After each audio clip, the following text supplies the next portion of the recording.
நம்ம எல்லாருக்குமே தெரியும் இஸ்ரோ வந்து ஸ்பேஸ்ல பயங்கரமான அச்சீவ்மெண்ட்ஸ்லாம் பண்ணிடுச்சு. பட் இன்னொரு முக்கியமான பாயிண்ட், நம்ம எல்லாரும் ஆசைப்படுற நம்ம இந்தியன்ஸை, நம்ம ஹியூமன் பீங்ஸை வந்து ஸ்பேஸ்க்கு கொண்டு போயிட்டு அங்க ஒரு 6 மாசம் தங்க வச்சு இந்த உலகத்தை பார்த்து ரிசர்ச் பண்ணி இந்த விஷயங்கள் இன்னும் ஸ்டார்ட்டே பண்ணல. ஸோ இது வரைக்கும் போன எல்லா ராக்கெட்டுமே ராக்கெட்டுக்குள்ள என்ன இருக்கும், வெறும் மெஷின்ஸ் தான் இருக்கும். சேட்டலைட்டை போய் லான்ச் பண்ணிட்டு வந்துடும். பட் இன்னும் ஒரு ஹியூமன் பீங்ஸை ஹியூமன் பீங்ஸ்ன்றது அடுத்த லெவலில் ஃபர்ஸ்ட் படித்தவங்க ஆஸ்ட்ரோநாட் ஒரு ராக்கெட்டுக்குள்ளே ஆஸ்ட்ரோநாட்டை எடுத்துகிட்டு போயிட்டு ஸ்பேஸில் விட்டுட்டு அங்கே ஒரு ரிசர்ச் லேபை உருவாக்கி அங்கே உட்காந்துக்கிட்டு ஒரு 6 மாதம் இந்த ஸ்பேஸ் ரிசர்ச் பண்ணுற அளவுக்கு அடுத்த லெவல் ஆஃப் டெவலப்மெண்ட் இன்னும் நம்ம என்ன பண்ணல, இஸ்ரோ வந்து உருவாக்கல, அச்சீவ் பண்ணல. ஃபர்ஸ்ட் இந்த கொஸ்டினுக்கு ஆன்சர் பண்ணுங்களேன். நம்ம இந்தியாவில் இருந்து ஒரு ஹியூமன் பீயிங் ஆஸ்ட்ரோநாட் வச்சுக்கலாம், அவங்கள மேலே ஸ்பேஸ்க்கு கொண்டு போயிட்டு அங்கேயே ஒரு 6 மாதம் ஸ்டே பண்ண வச்சு இந்த ஸ்பேஸை ரிசர்ச் பண்ணணும்னா முதல்ல என்னென்னலாம் தேவை, எதெல்லாம் நமக்கு தேவைன்னு தெரிஞ்சுக்கிட்டா இஸ்ரோ எந்த அளவுக்கு அச்சீவ் பண்ணியிருக்கிறத கண்டுபிடிச்சிடலாம். ஃபர்ஸ்ட் முக்கியமான தேவை, ஹியூமன் பீங்ஸை ஸ்பேஸுக்கு கொண்டு போகிற லெவலுக்கான ஒரு ராக்கெட் தேவை, அதாவது ஒரு லான்ச்சிங் வெஹிக்கிள் தேவை. அது புரியுதா? இது வரைக்கும் நம்ம பார்த்துருப்போம்ல, எல்லா ராக்கெட்டுமே என்ன பண்ணும், ஸ்பேஸுக்கு ஒரு மெஷினை கொண்டு போகும். அதாவது சேட்டலைட், இது ஏர்த்து வச்சுக்கலாம், இங்கே ராக்கெட் கிளம்பும், மேலே ஒரு ஆர்பிட்டில் ஒரு சேட்டலைட்டை ஒரு மிஷினை லான்ச் பண்ணிட்டு வந்துடும். அப்போ இது வரைக்கும் நம்ம டிசைன் பண்ண எல்லா ராக்கெட்டுமே சேட்டலைட்டை எடுத்துகிட்டு போகிறதுக்காக பாசிபிலிட்டியில் உருவாக்கின ராக்கெட். அப்போ என்ன பண்ணாம ராக்கெட்டே ரீமாடல் பண்ணணும். ஸோ லான்ச்சிங் வெஹிக்கிளில் ராக்கெட்டை நம்ம என்ன பண்ணணும், அப்டேட் பண்ணணும். ஹியூமன்ஸ் வந்து அந்த ராக்கெட்டில் உட்காந்து போகும்போது உங்களுக்கு தெரியுது தானே, அட்மாஸ்பியர் தாண்டி வெளியே போயிடும், ஸ்பேஸுக்கு போகிறோம். அப்போ நமக்கு ஆக்சிஜன் தேவை, லைஃப் சப்போர்ட் தேவை. அப்போ லைஃப் சப்போர்ட்டை தர்ற அளவுக்கான ஒரு மாடியூல், ஒரு என்விரான்மெண்ட்டை ராக்கெட்டுக்குள்ளேயே தேவை மேலே போகிறதுக்கு. அது ஃபர்ஸ்ட் அச்சீவ் பண்ணணும். கரெக்டாக? ரெண்டாவது செகண்ட் பாயிண்ட், நம்ம இந்தியன் ஆஸ்ட்ரோநாட்டை நம்ம எதுக்கு ஸ்பேஸ் கொண்டு போகிறோம், ஸ்பேஸை ரிசர்ச் பண்ணுறதுக்கு என்ன தேவை, ஒரு லேப் தேவையில்ல. அதாவது நிறைய சயின்டிஸ்ட் எப்படி நம்ம இந்தியாவில் ஏர்த்தில் ஒரு பெரிய லேபில் ஒர்க் பண்ணுறாங்களோ அந்த லேப் அப்படியே என்ன பண்ணணும், ஸ்பேஸில் ஃபிக்ஸ் பண்ணணும். இப்படி புரிச்சுல? எஸ், நம்ம ஏர்த்தில் ஒரு ஸ்டேஷன் இருக்குது, ஒரு லேப் இருக்குது, அந்த லேப் அப்படி என்ன பண்ணணும், நம்ம ஸ்பேஸில் உருவாக்கணும். அதுக்கு பேர் என்ன, ஸ்பேஸ் ஸ்டேஷன் தேவையில்ல. ஆஸ்ட்ரோநாட்டை கொண்டு போயாச்சு, அவன் ரிசர்ச் பண்ணுறதுக்கு நிறைய லேப் தேவை, அங்கே ஸ்டே பண்ணுறதுக்கு எல்லாமே தேவை. அப்போது ஒரு ஸ்டேஷனே கொண்டு போகணும்னா எவ்வளோ வெயிட் தேவை, அது புரியுதா? ராக்கெட்டில் ஒரு 5 ஆஸ்ட்ரோநாட்டை கொண்டு போகிறது ஈஸி, அவன் ஸ்டே பண்ணுறதுக்கான ஒரு வீடு கொண்டு போகணும்ல, லேபை, அது எவ்வளோ வெயிட் இருக்கும். ரெண்டாவது முக்கியமானது, ஆஸ்ட்ரோநாட்டுக்கு தேவையான ஸ்பேஸ் ஸ்டேஷனை உருவாக்கணும். மூணாவது, அவ்வளோ வெயிட்டான ஸ்பேஸ் ஸ்டேஷனை தூக்கிட்டு போகிற அளவுக்கு ராக்கெட் எப்படி இருக்கணும், பவர்ஃபுல்லாக இருக்கணும்ல, ஹெவியாக இருக்கணும்ல. அடுத்த அப்டேட் ஓரளவுக்கு புரியுதுல? கண்டிப்பாக இது எல்லாமே உங்களுக்கு பேசிக்ஸ் தெரியும். பட் மை ரெஸ்பான்சிபிலிட்டி மேபி ஒரு 6வது படிக்கிற ஸ்டூடெண்ட்டோ இல்லை 10வது படிக்கிற ஸ்டூடெண்ட்டோ அவங்களுக்கும் புரியணும். இந்த அட்வான்ஸ்ட் ஆஃப் யூபிஎஸ்சி சேலஞ்சிங் தான், பட் ஹேவ் டு ட்ரைல. ஓகே, ஸோ ஹியூமன் ஸ்பேஸ் மிஷனில் நமக்கு ஃபஸ்ட்டு தேவை ஹியூமன் பீயிங் வாடுறதுக்கான, ஹியூமன் பீங்ஸை கொண்டு போகிறதுக்கான ராக்கெட், ஹியூமன் என்விரான்மெண்ட் இருக்கிற ராக்கெட். ரெண்டாவது, அவங்க ஸ்டே பண்ணுறதுக்கான ஒரு ஸ்பேஸ் ஸ்டேஷன். மூணாவது, அந்த ஸ்பேஸ் ஸ்டேஷனே தூக்கிட்டு போகிற அளவுக்கு ஒரு ராக்கெட் இருக்கணும். அப்போ நாம் உருவாக்க போகிற லான்ச்சிங் வெஹிக்கிள் எப்படி இருக்கணும், ரொம்ப ஹெவியாகவும் இருக்கணும். ரெண்டாவது, ஹியூமன்ஸ் போகிற மாதிரி என்விரான்மெண்ட் உள்ள ராக்கெட்டாக இருக்கணும். கரெக்டாக? இது மட்டும் பத்தாவது. மூணாவது, ஹைலி ப்ரிசைஸ்டாக இருக்கணும். ப்ரிசைஸ்னா புரியுதா? நம்ம இது எல்லாம் அச்சீவ் பண்ணி வச்சுக்கலாம். அதாவது ஸ்பேஸில் ஸ்பேஸ் ஸ்டேஷன் உருவாக்கியாச்சு, அந்த லேபுக்குள்ளே நம்ம ஒர்க் பண்ணுறோம், ஸ்பேஸ் ரிசர்ச் பண்ணுறோம். ஓகே, அந்த ஸ்பேஸ் ஸ்டேஷன் மேலே ஒர்க் ஆகிறதுக்கு என்ன தேவை, ஃபியூல் தேவை, எல்லா மிஷின் என்ன தேவை, எலக்ட்ரிசிட்டி தேவை, ஆஸ்ட்ரோநாட்டுக்கு ஃபுட்டு தேவை. கரெக்டாக? மேக்ஸிமம் ஒரு 6 மாதத்துக்கு எலக்ட்ரிசிட்டி இருக்கும், இல்லை 1 இயருக்கு ஃபுட் இருக்கும். இல்லைனா ஒர்க் பண்ணுறது இருப்பார்ல, அவராலே 20 மாதம் ஒர்க் பண்ண முடியாது, 2 மாதம் ஒர்க் பண்ணுவார், 4 மாதம் ஒர்க் பண்ண டயர்ட் ஆகிடுவார். அப்போ ஆளையும் மாற்றணும், ஃபுட்டையும் மாற்றணும், எலக்ட்ரிசிட்டி சார்ஜ் பண்ணணும், இதெல்லாம் இருக்குல்ல. அப்போ இதுதான் அடுத்த லெவல் ப்ரிசிஷன். மீனிங் புரியுதா? ஸ்பேஸில் ஆல்ரெடி நம்ம ஒரு ஸ்பேஸ் ஸ்டேஷன் உருவாக்கியாச்சு. கரெக்டாக? இப்போ மறுபடியும் கரெக்டாக அந்த ஸ்பேஸில் ஸ்பேஸ் வச்சுக்கலாம், இந்த ஸ்பேஸில் நம்ம இங்கே இருக்க வச்சுக்கலாம். மறுபடியும் ஒரு ராக்கெட் லான்ச் பண்ணணும். இந்த ராக்கெட் என்ன தேவை, அடுத்த ஹியூமன் பீங்ஸ், அடுத்த ஆஸ்ட்ரோநாட், ஃபியூல், எலக்ட்ரிசிட்டி எல்லாத்தையும் எடுத்துகிட்டு போகிறதுக்கு இன்னொரு வண்டி தேவையா? அந்த வண்டி என்ன பண்ணணும், மேலே போகிறதுன்னு பத்தாது, மேலே போயிட்டு இந்த லேப் எங்கே இருக்குதோ அந்த லேப் பக்கத்தில் போகணும்ல, லேப் பக்கத்தில் போய் என்ன பண்ணணும், பொட்டணும்ல. லாஜிக் புரியுதுல? நம்ம படத்தில் பார்ப்போம்ல, ஒரு கார் இருக்கும், ஒரு கார் செம்ம வேகமாக போகும், அதுக்கு முன்னாடி ஹீரோ ஒருத்தர் வந்து பைக்கில் போவார், அந்த மூவ்மெண்ட்டில் என்ன பண்ணுவார், அந்த பைக்கில் இருந்து கார் கதை திறந்து உள்ளே போவார்ல, அந்த மாதிரி ஆக்ஷன் மூவி தான். பட் சேம் லெவல் ஸ்பேஸில்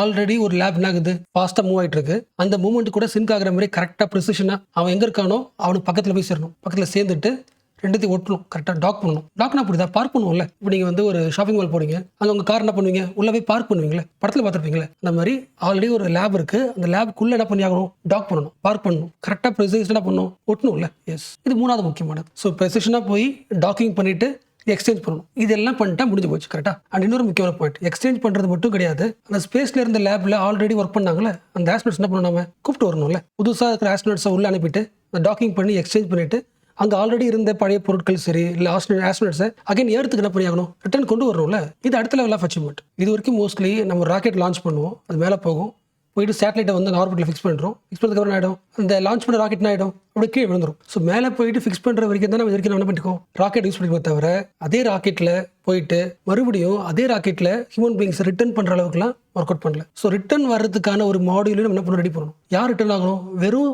மிஷின் கிடையாது, ஹியூமன் பீங்ஸ் மேலே போயிட்டு அவங்க அகைன் ரிட்டர்ன் வரணும். கரெக்டாக ரிட்டர்ன் ஜேர்னியும் மோஸ்ட் இம்பார்ட்டன்ட். இதெல்லாம் சேர்ந்தது தான். அண்ட் இந்த விஷயத்தில் நம்ம எவ்வளோ அச்சீவ் பண்ணியிருக்கோம் இது எல்லாத்துக்கு தான் இஸ்ரோ ஒர்க் பண்ணிட்டு இருக்கு. அண்ட் ஆல்சோ இதில் நிறைய விஷயத்தை அச்சீவ் பண்ணியாச்சு. ஃபர்ஸ்ட் உங்களுக்கு PSLV தெரியுமா? Polar satellite launching vehicle. Car மாதிரி குட்டி குட்டி எக்ஸாம்பிள் சொல்கிறேன், லைட் வெயிட் ராக்கெட், குட்டி குட்டி சேட்டலைட்ஸை கொண்டு போகிறது ராக்கெட். நீங்கள் கார்னு இமேஜின் பண்ணிங்க. அப்போ இந்த PSLV வச்சுக்கிட்டு ஒர்க் அவுட்டே ஆகாது. அடுத்த லெவல் ஹெவியாக தேவை GSLV. இந்த GSLV தான் பேரை வந்து சிம்பிளாக LVM மாற்றிட்டாங்க. Jio synchronous launching vehicle. இப்போ வந்து லான்ச்சிங் வெஹிக்கிள் மாற்றிட்டாங்க, LVனே மாற்றிட்டாங்க. ஓகே, அது ஏன் மாற்றினாங்கன்றது ரொம்ப சிம்பிள் தான். அதில் லாஸ்ட்டாக சொல்கிறேன், அது விஷயம் கிடையாது. அப்போது ஆல்ரெடி நம்மகிட்ட ராக்கெட் இருக்குது. அந்த ராக்கெட் லைட் வெயிட்டாக இருக்குது, குட்டி குட்டி சேட்டலைட் தான் தூக்கிட்டு போக முடியும். அப்போ ஹெவியாக என்ன பண்ணலாம்? ஒரு ராக்கெட்டை உருவாக்கலாம். அந்த ராக்கெட் என்னது?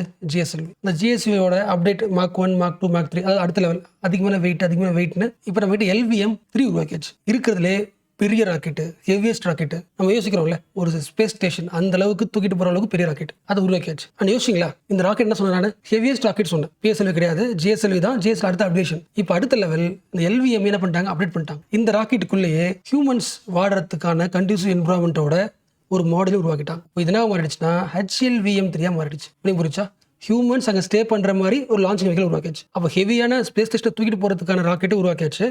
அதில் ஹியூமன் பீங்ஸ் போய் ஸ்டே பண்ணி ட்ராவல் பண்ணுறதுக்கான ராக்கெட்டாகவும் மாறியாச்சு, அப்டேட் பண்ணியாச்சு. இந்த HLV-3 தான் ஜனவரி மந்த் நம்ம என்ன பண்ண போகிறோம்? டெஸ்ட் பண்ண போகிறோம். ஓகேல, அடுத்து போகலாம். 2014 கிட்டத்தட்ட இப்போ என்ன 2024 10 இயர்ஸ்க்கு முன்னாடி LVM-3 ராக்கெட்டை லான்ச் பண்ணோம்.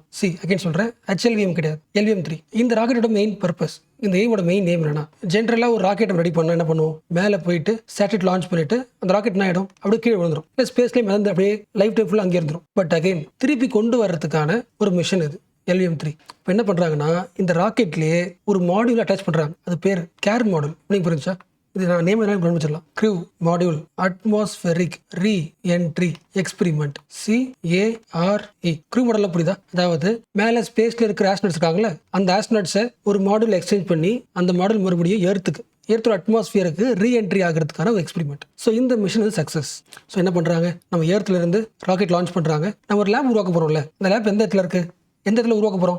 எவ்வளோ டிஸ்டன்ஸ்? 126 கிலோமீட்டர், அதாவது லோ எர்த் ஆர்பிட்டில். அப்போது இந்த LVM-3 இருக்குல்ல, இது 126 கிலோமீட்டர் வரைக்கும் மேலே போயிட்டு ராக்கெட் ஓப்பன் ஆகிட்டு ஒரு மாடல் இருக்குல்ல, க்ரூவை எடுத்துகிட்டு வர மாடல் யாருமே கிடையாது, ஜஸ்ட் எக்ஸ்பெரிமெண்ட். அந்த 126 கிலோமீட்டர்லேருந்து அது தனியாக அந்த மாடல், இந்த கேர் மாடல் மட்டும் அகைன் ரிட்டர்ன் வருது. பூமிக்கு ரிட்டர்ன் வந்து அட்மாஸ்பியருக்குள்ளே கிராஸ் ஆகி எதுவுமே ஆகாமல் பேராஷூட்டில் குதிச்சு அழகாக ஆகிடுச்சு, லேண்ட் ஆகிடுச்சு. அப்போ நம்மளால் ஒரு க்ரூவை மேலே எடுத்துகிட்டு போயிட்டு அகைன் அந்த க்ரூ மாடலை கீழே எடுத்துகிட்டு வரதுக்கான எக்ஸ்பெரிமெண்ட் ஓவர். எப்படி லிங்க் பண்ணி தெரியுதா? ஃபார் எக்ஸாம்பிள், இப்போ லேப் உருவாக்கியாச்சு, ஆல்ரெடி ஒர்க் பண்ணுறாங்க. இப்போ ராக்கெட் இங்கே கிளம்புது, க்ரூ மாடலோட கேர் மாடலோட கிளம்புது.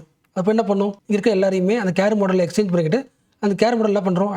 கீழே இறங்கி அட்மாஸ்பியர் கிராஸ் பண்ணி வந்துடும் பேராஷூட்டில். ஸோ ரீஎன்ட்ரிக்கு ஒர்க் அவுட் ஆகிடுச்சு. இது ஒன்று. ஓகேவா? அடுத்த பாயிண்ட். பட் இந்த கேர் மாடல் இருக்குல்ல, இந்த மாடல் எடுத்துகிட்டு போன ராக்கெட் எது? LVM-3. கரெக்டாக? அப்போ என்ன கிடையாது?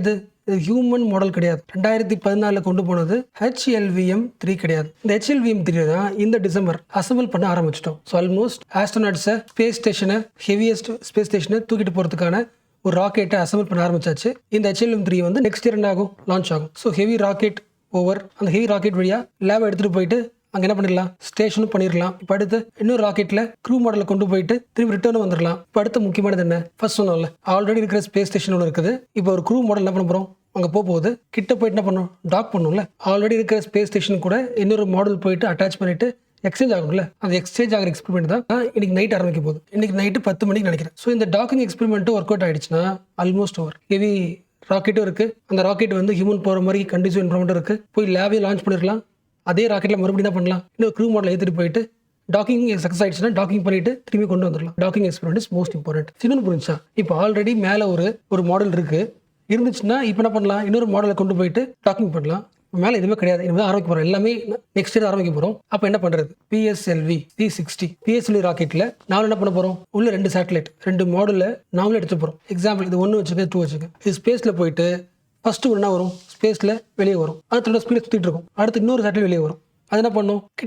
கிட்ட போயிட்டு அது என்ன ஸ்பீடோ அதுக்கேற்ற மாதிரி கொஞ்சம் கொஞ்சமாக அலைன் ஆகி சிங்க் ஆகிட்டு ஒரு 2 மீட்டர் கிட்ட வந்ததுக்கப்புறம் என்ன ஆகும்? 2 க்ளோஸ் ஆகிட்டு இங்கே இருக்க எலக்ட்ரிசிட்டி அங்கே எக்ஸ்சேஞ்ச் ஆகும். அந்த ஃபுல் ப்ராசஸும் நடக்க போகுது. இப்போ நாமளே 2 மாடல் எடுத்துகிட்டு போயிட்டு ஃபர்ஸ்ட் ஒன்று அனுப்பிட்டு ஆகிய 2வது வந்து லேட்டாக அனுப்பி டாக் ஆகுதா, கிட்ட போக முடியுதா, எலக்ட்ரிசிட்டி எக்ஸ்சேஞ்ச் பண்ண முடியுதா, எல்லாத்தையும் பார்க்க போகிறோம். ஸோ ஸ்பேஸில் நாம டாக்கிங் பண்ண போகிறோம். ஸ்பேஸ் டாக்கிங் எக்ஸ்பெரிமெண்ட், சிம்பிளாக ஸ்பேடெக்ஸ் சொல்லுவாங்க. Space docking experiment. இது PSLV C60. அண்ட் லாஸ்ட்டாக இன்னொரு ஒரு பாயிண்ட், இன்னைக்கு நைட் லான்ச் பண்ண போகிற PSLV C60 இந்த ராக்கெட்டில் இன்னொரு அப்டேட். வழக்கமாக ராக்கெட்டோட அந்த மேல் பகுதி இருக்குல்ல, 4th ஸ்டேஜ், அங்கே ஒரு சேட்டலைட் இருக்கும். அந்த சேட்டலைட் என்ன பண்ணுறோம், வெளியே ரிலீஸ் பண்ணிட்டு அது அப்படியே கீழே வந்துடும்.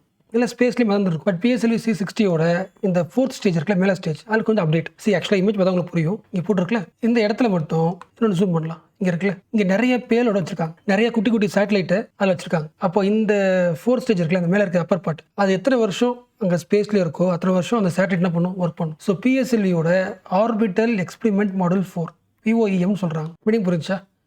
எர்த்லேருந்து ராக்கெட் மேலே போக போக ஒவ்வொரு ஸ்டேஜான ஆகிடும். ஒவ்வொரு ஸ்டேஜாக கரண்ட் வந்துட்டே இருக்கும். அந்த ஃபியூல் எரிஞ்சு முடிஞ்சதுக்கப்புறம் ரிலீஸ் ஆகிட்டே இருக்கும்.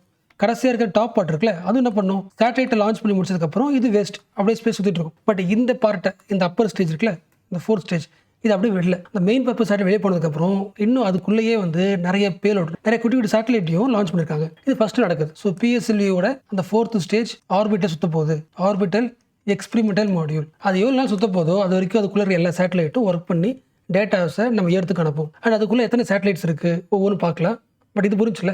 எஸ், இது எல்லாமே தான் இனி நடக்க போகுது.